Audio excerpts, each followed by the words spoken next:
Okay, well, I'm Louise Savage, and welcome back to my Musings, my channel. Um, I'm overwhelmed actually this week. When I posted that first recording on Sunday last night, I made a lot of frustration actually because we were having issues with the internet. I thought maybe I'd get a couple of hundred views. So I've been absolutely bowled over by people's response, and thank you, because I was talking to some friends about this over the weekend. All my life, one of the things that's given me the most pleasure is talking about books. Most of my friends are readers, and it's so important to be able to do that and to share recommendations. So to me, this is just an extension of those sorts of friendships. And I'm now beginning to understand how people, forge friendships on the internet and across digital media, which, to somebody of my age, perhaps is a little bit puzzling, has been in the past. Anyway, I am really appreciative.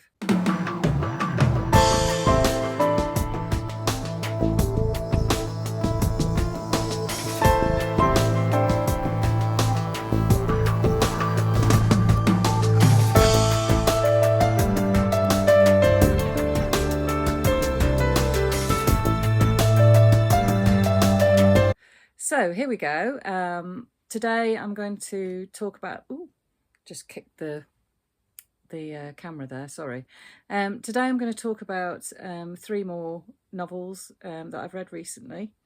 And the very first one is called Dissolution. I don't know if you can see that very well, by C.J. Sansom. And I feel as though with this one, I'm really, really late to the party. I've got a lovely colleague at work who's been bashing on about these books for many years, and I just hadn't sort of really taken in that I needed to rush off and read them. But I loved this. It's called Dissolution, and it's a wonderful piece of historical fiction. So again, as you may know, that's something that I'm a massive fan of, as one of my favourite genres, I suppose. This book is set in the 1600s, after the dissolution of the monasteries by Henry VIII. And it's set in a monastery. Inside there is, and I love this, just bear with me, there is a fabulous map. Now, I don't know about you, but whenever I open a book and there's a map inside, my senses start to tingle, and I think, I'm going to really enjoy exploring this. I don't know why that is. I do rather like maps, but there we are. So anyway, it's set in this medieval monastery, and it features his sort of hero is a character called Shardlake. There's a whole series of these, I believe, about 7 of them. Now, Shardlake is a lawyer, and he serves Thomas Cromwell. So for fans of Hilary Mantel, her take on Cromwell is very different to C.J. Sansom's take. I can't say C.J. Sansom. It's a bit like a tongue twister. Sansom's take on it is a little bit different. So I found that fascinating as well, that you've got these two very popular contemporary authors who've both taken on this huge political figure from the past and used him as this kind of backbone for the novels. So the premise of the story is that Shardlake has been sent by Cromwell to investigate a murder, a really brutal murder actually. Someone's been beheaded, and so Shardlake is sent off to this monastery on the south coast, and the story is sort of gothic in a way. It's you're creeping around this monastery, you're meeting all these different monks, there are hidden doors and there are marshes outside, and it's very atmospheric. For anyone who one of my favorite films is Name of the Rose. I'm not as big a fan of the book actually, by Umberto Eco, which the film is based on, but I absolutely adore the atmosphere of that film, and there were certainly elements of this novel that really reminded me of that. So yeah, very creepy, lots of different suspects, most of them, the majority of them, are all brother so-and-so or abbot so-and-so. And you really are working hard to try and work out exactly who the murderer is. So it's very suspenseful in that way. The prose is lovely. It's really clear and crisp, and he's obviously done absolutely masses of historical research. I feel as though I am striding along the corridors of that monastery alongside Shardlake. I loved Shardlake's sidekick. He's got this young man who he's had to take with him, sort of against his better judgment, and he's very wet behind the ears. So Shardlake is kind of introducing him into how to proceed with this sort of investigation without any, forensics or anything like that, because it's the 16th century. So I really highly recommend it. I also, and I don't want to sound immodest when I say this, but it's just a fact, it's really rare for me to come across words that I don't know these days in English. And there were quite a few lovely new words that I can now add to my vocabulary as a result of reading this. For example, I'd never heard of an obedentiary. I hope I'm pronouncing that right. But it's a word that means an official of the church. I didn't know that. So yeah, I feel as though it kind of broadened my knowledge as well, reading this book. So I think I've probably raved about that enough. There we go. Dissolution, C.J. Sansom. And it's a lovely winter read, I think. It's one of those ones that you want to really curl up with, maybe read over Christmas, something like that, maybe when you've got a bit more time on your hands, because it's quite a chunky novel. And there are another 5 or 6 of these, so I've already bought a few. I intend to tuck up with one of them before too long, I hope. So there we are.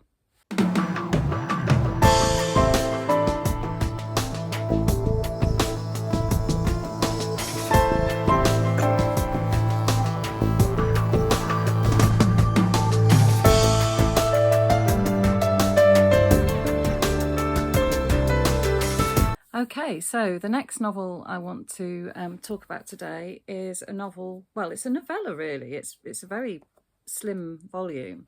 It's Assembly by Natasha Brown. Now, this book came to my attention because of the Books on My Bag Award. Sorry, it's got a very shiny cover, so I apologise if it's lovely though, isn't it?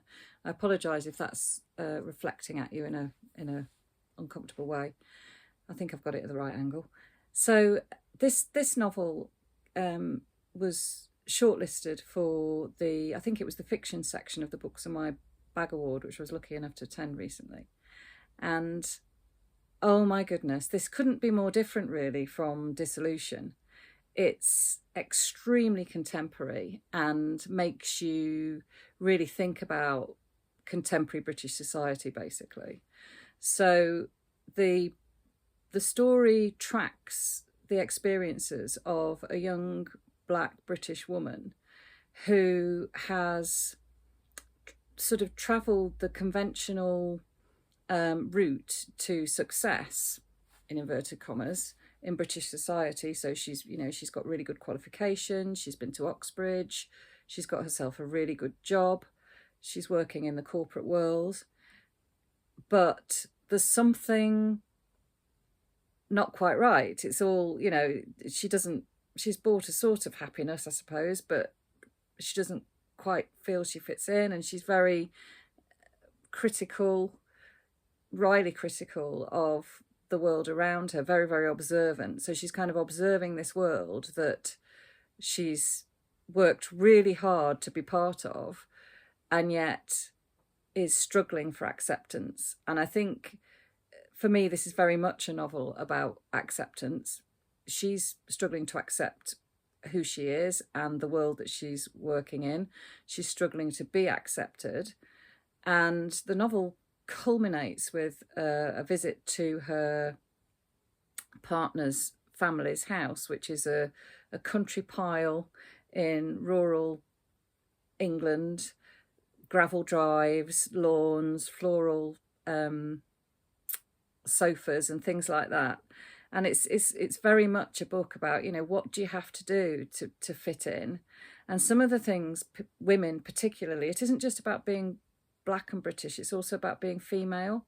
So some of the things that particularly her friend Rachel, or Rach, has been prepared to do and the protagonist herself, in order to be accepted in this very sort of male corporate world, are quite awful, really awful, exploitative really.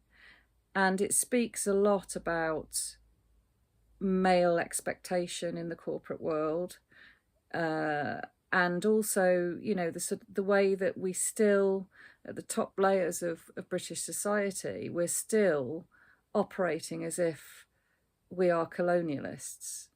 So I found it fascinating. The protagonist is never named, I don't think anyway. She's sort of anonymous all the way through, which again makes it really powerful, because you're kind of thinking, well, this is a story that's going to repeat itself. This isn't just going to happen to one woman. This is going to happen to lots of women, making that sort of struggle to, as I say, do all the right things and still not fit in. There's a wonderful quote, which I'm going to completely misquote, where at one point the narrator says, you do all these things to climb the ladder. You develop all these skills in order to climb it. But when you get to the top of the ladder, those skills are absolutely useless. They don't help you in that world that you've worked so hard to attain. So I think it's a political novel. I think it's a novel for the moment. I really thoroughly recommended it. Oh my goodness. And the prose is stunning. The way she writes, I was bowled over by it. So yes, I highly recommend this one. Really, really worth the read.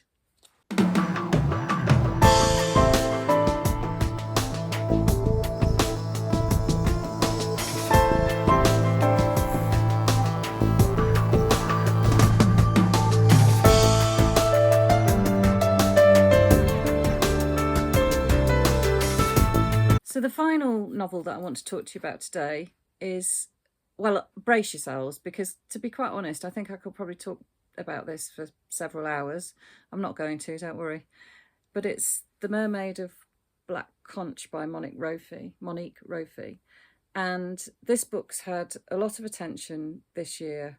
It won the Costa Award in 2020, I think, and also again was shortlisted for the Books on My Bag Award, for the Breakthrough Writer Award, which is slightly sort of controversial, because Monique has actually written lots of other books in the past. It's this one that has been, well, it has been a breakthrough for her, because it means that she's arrived, she's under the spotlight at the moment, which is great. And hopefully lots of her other books will now be published, and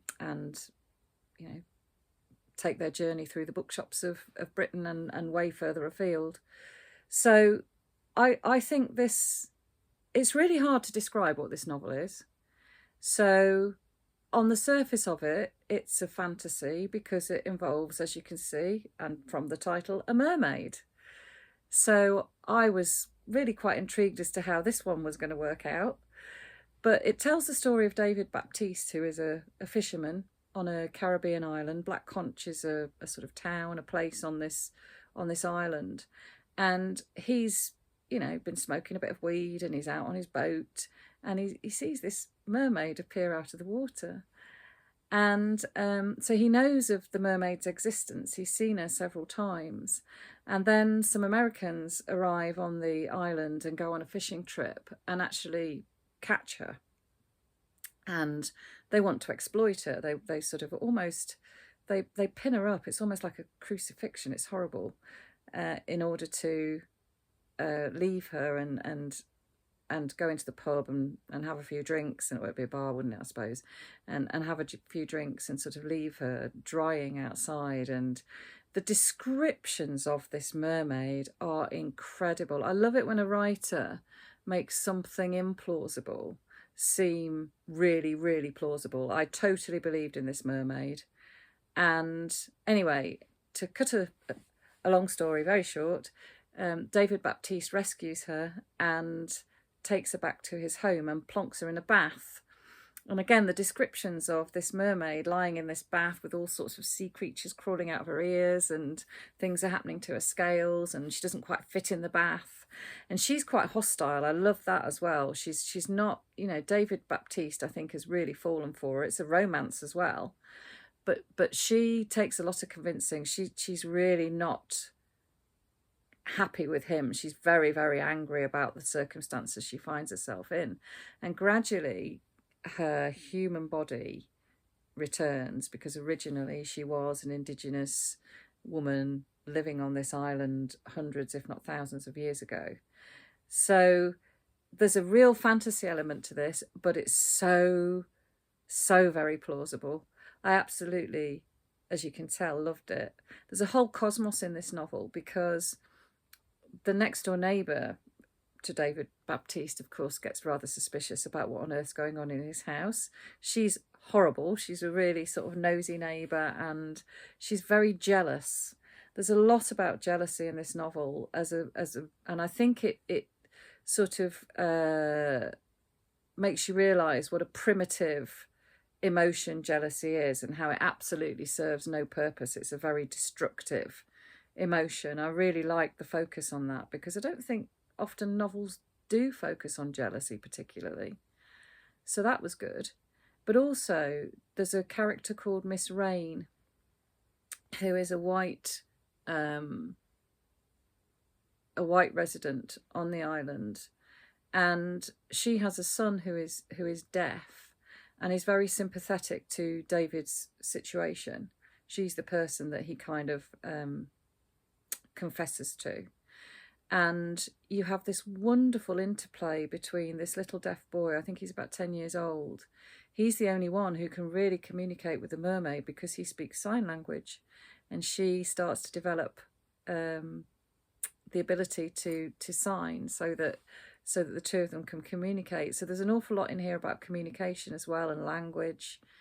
There's a search for the little boy doesn't know his father, and that becomes a very powerful emotional turn in the novel. There's the romance and the setting. You know, again, I can picture Miss Rain's house. I can picture the Caribbean landscape, and the sea is an ever-present feature in the story. There's a whole, this novel isn't a microcosm. It feels to me like there's a whole cosmos in here. And again, it's beautifully conceived, because you have David Baptiste's own journal, and they're written in his sort of Caribbean dialect, so you've got that lovely creation of his voice. But equally, the Mermaid too narrates some of the sections in poetry, and I think that's fascinating as well, because it's the poetry distills her experience of the transitions that she's having to make.